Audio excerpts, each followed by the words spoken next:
Hello tout le monde, je vous souhaite la bienvenue sur Off the Mat. Si vous découvrez aujourd'hui mon podcast, je suis Marine, professeure de yoga, et je partage ici mes expériences de vie pour qu'ensemble, nous avancions vers l'équilibre et l'épanouissement personnel. Je vous souhaite une très belle écoute. Aujourd'hui, on va parler de guérison. On va parler de ce processus qui est de guérir. C'est quelque chose, en fait, c'est un peu de tout ça finalement qui est parti mon chemin, mon voyage, aussi bien physique que spirituel. Parce que quand j'ai quitté la France, je suis partie quand même avec cette optique de me dire, ok, c'est quoi mes traumas, c'est quoi guérir en fait, à quoi correspond guérir pour moi, mais surtout qu'est-ce que j'ai à guérir parce que quand je suis partie, je savais que ça allait pas, je savais que je me sentais pas bien. Je savais que j'étais plus alignée, que bref, en fait, j'avais juste cette intuition que j'étais plus moi-même, j'étais pas moi-même et que finalement je me demandais si, j'avais déjà été moi-même, en fait.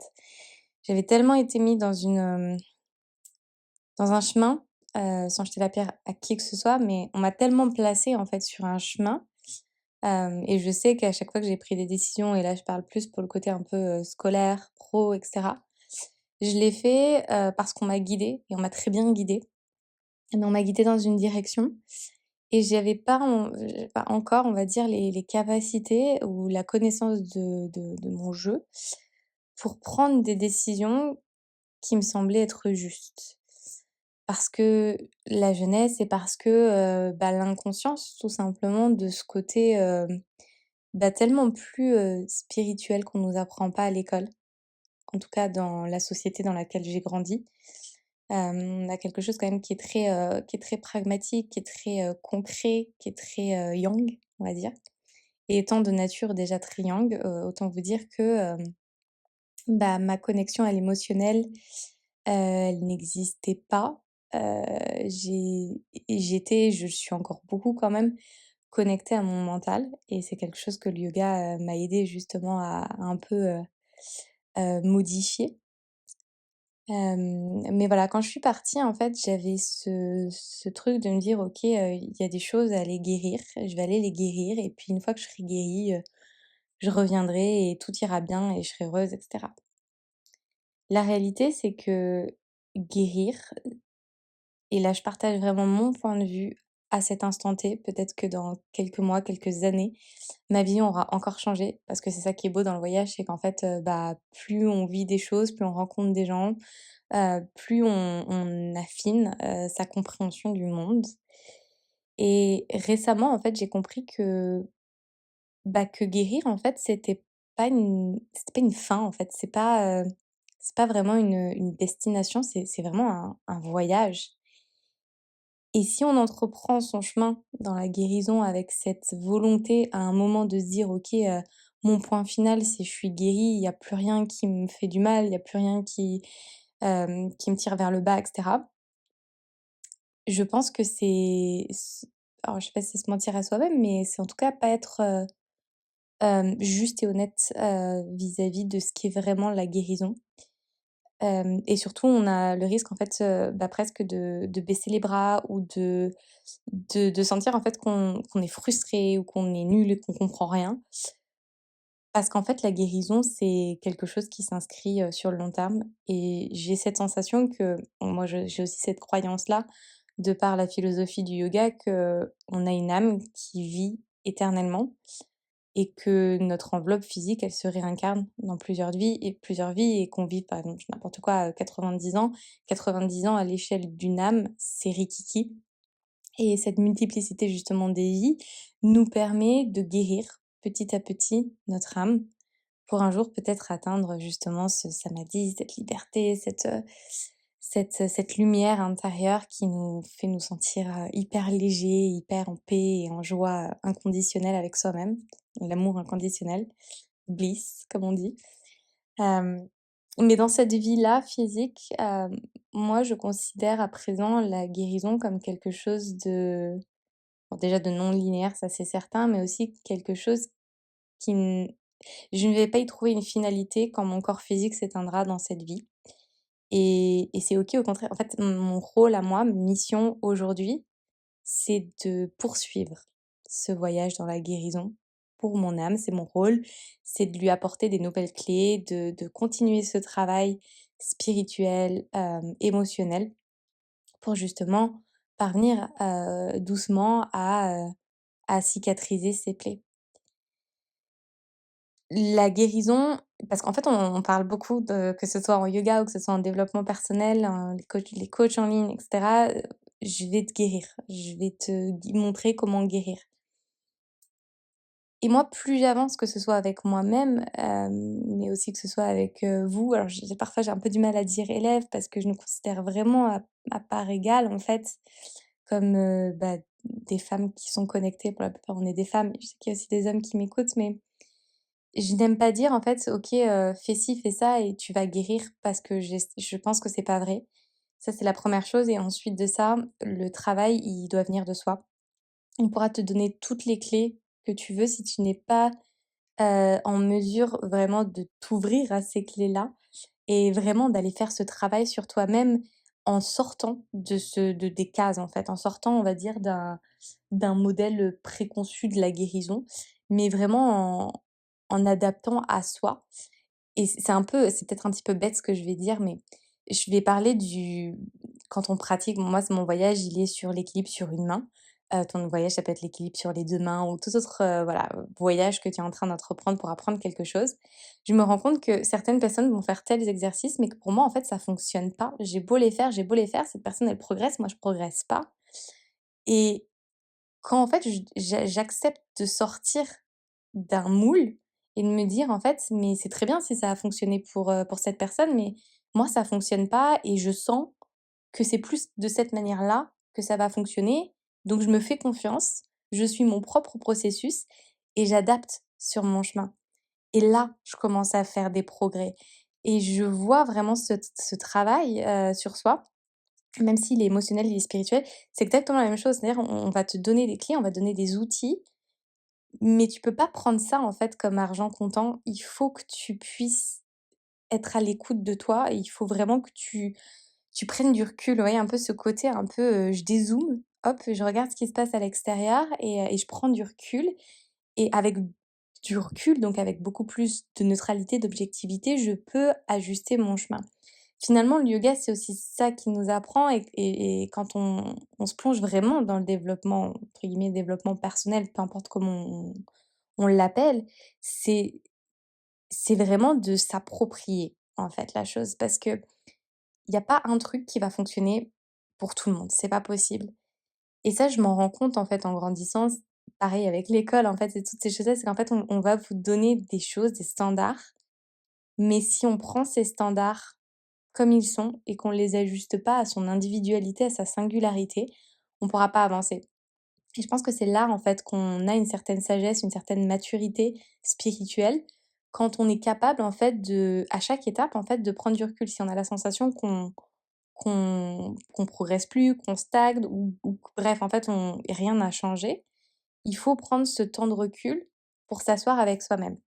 Et je me suis rendu compte que dans mon voyage, hem, jusqu'à présent et peut-être la manière aussi dont je l'ai présenté, j'étais beaucoup dans le mental, j'étais beaucoup dans l'analyse, j'étais beaucoup dans la compréhension. Donc finalement toujours dans ce côté très yang, mais finalement, hem, notre corps, donc qu'il soit physique, qu'il soit émotionnel, qu'il soit spirituel, il s'imprègne. Ce qu'on appelle la mémoire, en fait, la mémoire musculaire, la mémoire émotionnelle, la mémoire cellulaire et cetera.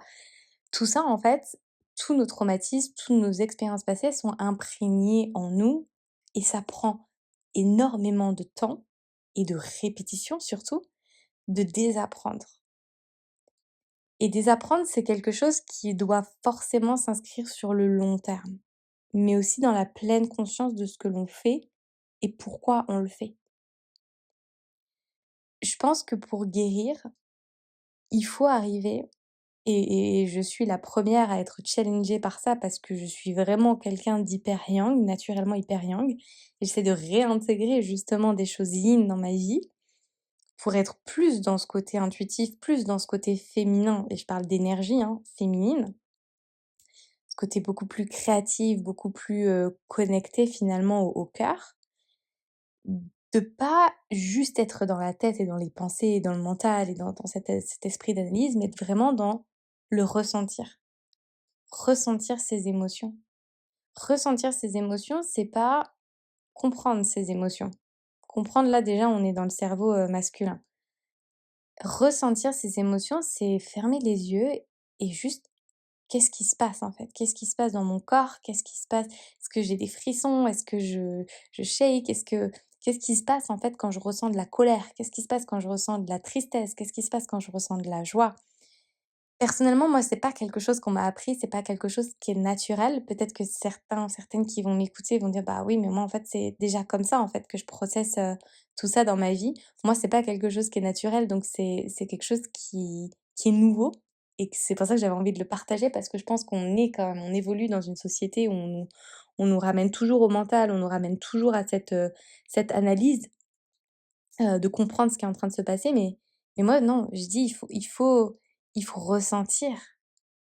Qu'est-ce qu'est-ce que la colère pour moi? Comment, se manifeste la colère en moi? Comment se manifeste la joie? Comment se manifeste la tristesse? Parce que ce sera pour tout le monde, ce sera différent et la seule manière, en fait, de permettre à notre corps énergétique, physique, peu importe, tous ces corps-là, toutes ces enveloppes, de processer ces émotions, donc de les digérer et de leur permettre leur permettre de s'en débarrasser, il faut les regarder passer. J'adore cette image des nuages qui passent ou d'une petite bulle qui vole. C'est regarder en fait ce nuage sans essayer de définir sa forme, sans essayer de définir sa couleur, on s'en fiche. Juste de le regarder, de l'observer et de le regarder passer et de lui dire au revoir. Une émotion, une pensée, ça fonctionne exactement de la même chose. Quand on ne laisse pas en fait son émotion ou sa pensée, on va parler plutôt là d'émotion pour le coup, mais quand on laisse pas ces émotions passer, ben, finalement, elles vont s'accumuler en nous et c'est là, en fait, qu'on va imploser.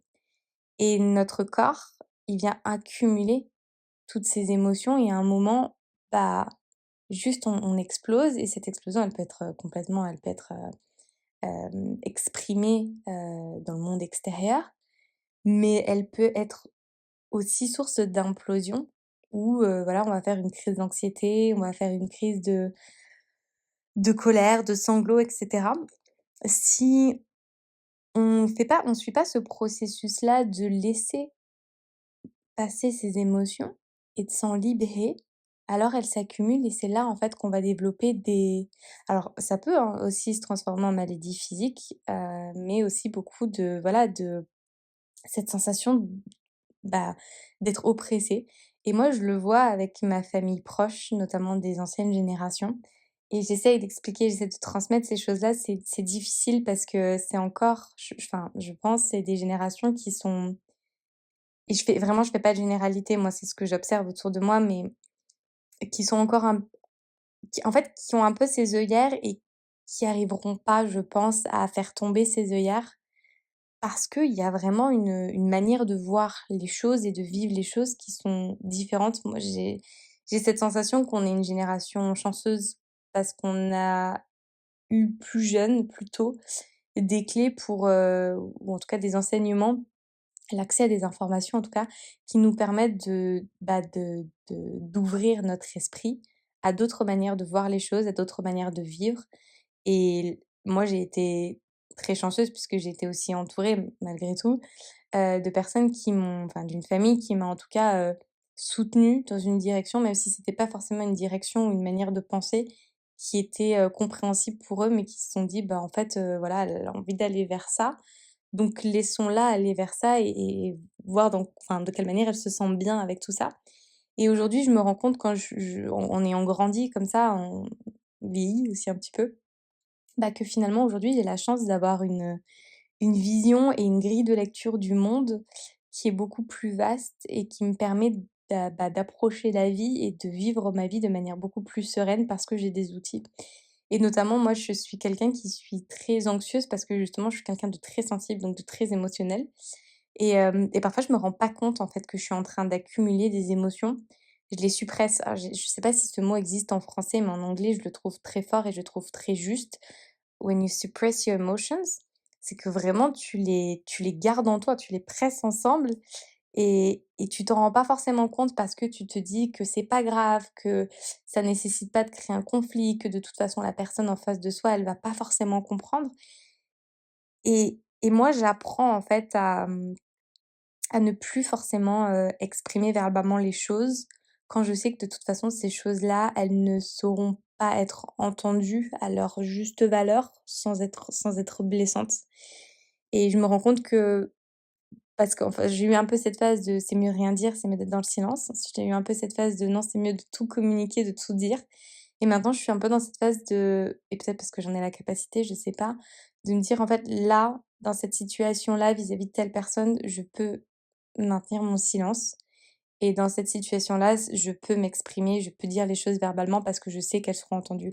C'est une question, peut-être d'âge, de maturité, de personnalité, bref, il y a plein de choses qui rentrent en compte. Mais aujourd'hui, j'ai la sensation d'avoir cette capacité de me décider, en fait, en fonction de la personne à qui je m'adresse, si c'est mieux de dire ou de ne pas dire les choses et ça, je pense que ça aide énormément dans la construction de relations qui sont saines et d'arriver enfin dans sa propre communication, parce que moi j'ai longtemps lutté dans ma communication, parce que j'ai longtemps été très impulsive, parce que très dans l'émotionnel et cetera.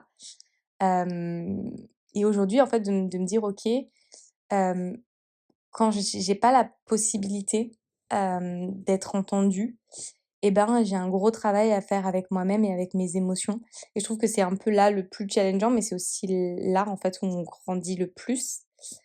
Bah, de mettre en place tous ces rituels finalement que le yoga nous enseigne. Hem, la respiration, la méditation, moi je sais que l'écriture, c'est quelque chose qui m'aide énormément. Finalement, quand on peut pas être entendu, ça veut pas forcément dire qu'on ne doit pas s'exprimer ou qu'on ne peut pas s'exprimer. On a la possibilité en fait d'évacuer parce que c'est ça le but. La catharsis, c'est ça, c'est de faire ressortir pour vider le corps, pour éviter qu'il y ait cette accumulation de choses qui sont pas dites, qui sont pas exprimées et qui vont nous écraser à l'intérieur. Je sais que parfois quand on peut pas dire directement à la personne, on se sent quand même frustré et du coup, bah, ça va prendre plus de temps, c'est certain, mais je vous assure qu'avec le temps, même si on n'a pas eu la possibilité d'exprimer verbalement à la personne, pour quelle qu'en soit la raison, quelle qu'en soit la situation, au bout d'un moment, ce travail d'écriture cathartique, il aide et il apaise et il adoucit et il permet cette acceptation et il permet ce lâcher prise. Moi qui suis très émotionnelle, c'est-à-dire qui ressent très, très fort les émotions, parfois je me dis: «Mais waouh, en fait, c'est trop pour moi, c'est trop pour une seule personne, je sais pas si je vais y arriver, je sais pas si» et en même temps je me dis: «Mais en même temps si je les exprimais, est-ce que je me sentirais mieux?» Bah, pas forcément, parce que j'ai vécu des situations où en fait j'exprimais les choses et j'ai eu la sensation, bah, soit qu'elles avaient blessé, malgré toute ma volonté de dire les choses de façon douce et de façon bienveillante, soit en fait que, bah, en fait, elles n'avaient tout simplement pas été vraiment comprises et du coup, c'est moi ensuite qui culpabilise et qui me sens pas bien avec tout ça. Donc finalement, ce travail, sur soi, il se fait aussi avec soi et cette guérison, pour en revenir vraiment à ce terme de guérison, hem, je pense que c'est finalement arriver à accueillir ses émotions sans les juger et moi j'ai longtemps en fait, pour moi ça n'a pas été de la culpabilité, c'était presque de la honte parce que, une personnalité très perfectionniste, une personnalité de, bah, vouloir être toujours parfaite aux yeux des autres et que chaque émotion, notamment, la tristesse, la fatigue, toutes ces choses-là, soient perçues comme une forme de vulnérabilité, de fragilité, de faiblesse. Aujourd'hui, je suis arrivée à un stade où en fait, non, en fait, non, pas du tout. La tristesse, elle est belle, la souffrance, elle est belle, la culpabilité, elle est belle. Toutes ces émotions-là qu'on peut ressentir et que moi, personnellement, j'associais, envers moi-même à une forme de faiblesse. Aujourd'hui, plus du tout. Je catégorise plus du tout mes émotions. Une émotion est une émotion, point. J'écoute mon émotion, je comprends la racine de cette émotion. Je m'assois avec cette émotion et puis je la laisse passer. Et plus on va faire ce travail sur soi, plus l'émotion, en fait, on va arriver rapidement à la faire passer. Parfois, cette émotion, pour moi, elle est tellement forte qu'elle peut prendre 2 jours à passer. Parfois, elle va prendre juste, le temps d'une séance de méditation, 10 minutes, 15 minutes. Tout va dépendre de la situation, tout va dépendre de l'émotion, tout va dépendre de comment je me sens à l'instant présent. Et guérir, en fait, moi, c'est comme ça que je le conçois, c'est arriver peu à peu à être son propre garde-fou, à ne plus porter un regard dur, critique, difficile sur soi et que les choses, en fait, elles arrivent à glisser beaucoup plus rapidement, beaucoup plus facilement parce qu'on arrive à être beaucoup plus dans le lâcher prise, beaucoup plus dans le détachement vis-à-vis de tout ce qui se passe autour de nous. Ça veut pas dire que ça nous touche pas.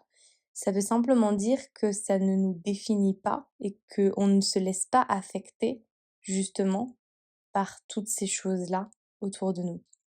Guérir, n'est pas un point final. Guérir n'est pas vraiment une destination. Je pense que la destination, c'est cette sérénité intérieure.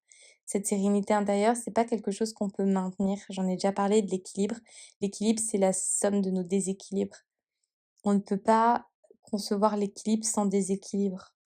Mais l'équilibre se construit par la somme de nos déséquilibres. On est obligé de passer par des zones de déséquilibre pour atteindre l'équilibre.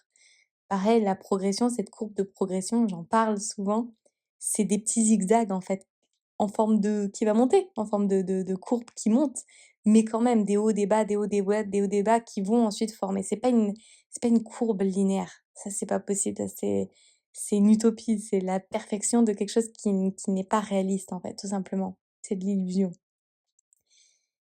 Concevoir ainsi son chemin dans la guérison avec cette idée-là qu'on a juste un rôle à jouer, qu'on est là pour, se nourrir sans se juger, tous pour s'épauler finalement les uns les autres parce que, individuellement, en fait, on a quelque chose à donner aux autres, on a quelque chose à enseigner aux autres pour se faire grandir ensuite soi-même et ça, c'est très beau. Moi, je trouve que c'est très beau d'avoir cette humilité-là, de se dire qu'en fait, sans fatalité, encore une fois, je vais le dire un peu vulgairement, mais en fait, on ne guérit jamais vraiment. Et c'est drôle parce qu'il y a quelques jours, je reconnectais avec une amie avec qui on se donne des nouvelles de temps en temps. Elle est canadienne, donc on parlait en anglais. Et je lui disais un peu, bon, en rigolant, je dis, I'm still not healed, I still have my wounds. Donc, je suis toujours pas guérie, j'ai toujours mes blessures. Elle fait, oh, Marine, you're so funny. Et elle me dit: «Mais oui, évidemment, on est tous, en fait, dans ce truc-là». C'est comme ça, en fait, que j'ai un peu connecté aussi les points en me disant: «Bah oui, en fait, elle a raison, en fait, arrêtons de se blâmer et de se dire qu'en fait, on est toujours au même point et qu'on n'est toujours pas guéri parce qu'en fait, bah, en fait, on en est tous là, en fait». Tous ces traumatismes, comme je le disais, toutes nos expériences passées, elles sont imprégnées en nous et ça prendra énormément de temps à arriver à complètement s'en s'en libérer et c'est OK, en fait. On est work in progress, c'est vraiment ce côté de mouvement. Je pense que l'univers, il est en mouvement permanent, tout est en changement permanent, tout est mobile, en fait. Rien n'est immobile, rien n'est statique. Tout, en fait, même ce processus de guérison, il est en mouvement permanent et déjà, en fait, quand on commence à comprendre ça, qu'on l'accepte et qu'on l'accueille, je pense que c'est là, en fait, qu'on arrive à être le plus dans la sérénité, dans la paix avec ses blessures, avec son propre chemin et qu'on arrive vraiment à cultiver cette bienveillance et j'en parle aussi aux filles qui sont sur le studio quand on fait les cours et qu'il y a un peu cette frustration d'avoir la sensation de pas progresser, que ce soit sur un handstand, que ce soit sur un backbend et cetera. Je dis: «Mais en fait, ressens. Qu'est-ce que tu ressens dans ton corps? Regarde pas l'image. Qu'est-ce que toi tu ressens? Te compare pas. Untel elle a fait ça, hier elle faisait ci, demain elle fera ça. Et peu importe en fait, toi, qu'est-ce que tu ressens? Quelle est la différence qu'il y a dans ton corps entre hier et aujourd'hui? Et c'est ça en fait, c'est d'être avec soi-même. C'est un chemin qui est individuel. Les autres, elles sont là pour, nous inspirer dans une moindre mesure et de se dire que, bah, à un moment, si on a un trigger, si on se sent, dans le jugement, dans la comparaison, si ça nous fait du mal, ça veut dire que la relation qu'on est en train d'entretenir avec cette personne, c'est de l'avidité, c'est du désir, c'est de la jalousie. C'est tous ces clichés, ces choses qui nous font du mal les autres, en fait, c'est juste le miroir de nos propres traumatismes, de nos propres blessures. Donc, la personne qui nous fait sentir mal, c'est pas cette personne, elle y est pour rien, en fait. Elle est pas responsable. Sa personnalité, ça n'a rien à voir, en fait. Ce que tu peux ressentir de négatif vis-à-vis de la personne en face de toi, c'est toi. En fait, c'est juste le miroir de qu'est-ce que te renvoie, en fait, cette personne. Et avoir suffisamment de recul et de sagesse pour ne pas s'autoflageller, ne pas se victimiser, mais ensuite ne pas remettre la responsabilité sur autrui. Mais en fait, c'est déjà là, en fait, qu'on a atteint un vrai stade dans la compréhension de soi, dans la compréhension de comment fonctionne le monde, comment fonctionne cette vie, quel est mon rôle aujourd'hui et de quelle manière, en fait, je peux, utiliser tous ces outils-là et ces clés de compréhension pour moi me permettre d'avancer, pour me permettre de progresser. Une fois, j'ai entendu, une fille qui disait sur Insta que elle se sentait toujours très seule et qu'elle avait la sensation, en fait, que l'univers, bah, la forçait, en fait, à être toujours dans cet état de solitude pour la mettre face, en fait, à ses blessures. Et dans ma tête, je me disais: «Mais en fait, non, c'est pas ça, en fait, c'est, pourquoi tu te sens seule? Qu'est-ce que la solitude pour toi? Et pourquoi tu te sens en permanence seule?» Et ça peut faire l'objet d'un autre sujet. Mais d'ailleurs, je me demande si on n'avait pas déjà parlé de ce sentiment de solitude parce que, hem, est seule la personne qui attend des autres, qui attend quelque chose de l'univers qui ne lui apporte jamais, parce qu'on est cette humanité, éternellement insatisfait, mais surtout quand on attend quelque chose, on va être toujours dans l'attente. On n'est jamais, jamais, jamais satisfait. Donc dès lors qu'on est bien avec soi-même, qu'on est aligné, qu'on a compris comment ça fonctionnait, comment on fonctionnait, comment fonctionnaient les relations, alors la solitude, n'existera plus, voire que très peu. Partage avec moi ton chemin sur la guérison, partage avec nous ton chemin sur la guérison. Qu'est-ce que tu as appris ces dernières semaines, derniers mois, dernières années qui pourrait apporter quelque chose, aux personnes qui vont te lire? Vraiment ce podcast et ces partages, c'est vraiment des partages au fil de mon chemin de vie. Toujours partagés avec beaucoup de vulnérabilité, beaucoup d'entièreté, beaucoup d'authenticité parce que je suis comme tout le monde, une âme, blessée à un moment qui, avec le temps, avec les rencontres, avec cette ouverture d'esprit que j'essaie de cultiver au maximum, et ben, je remonte un petit peu le chemin et je gratte un petit peu et je commence aussi à discerner les racines de mes blessures aujourd'hui, à mettre des mots et à mettre des ressentis sur mes traumatismes, sur mes expériences passées qui, finalement, ont contribué à construire la personne que je suis aujourd'hui.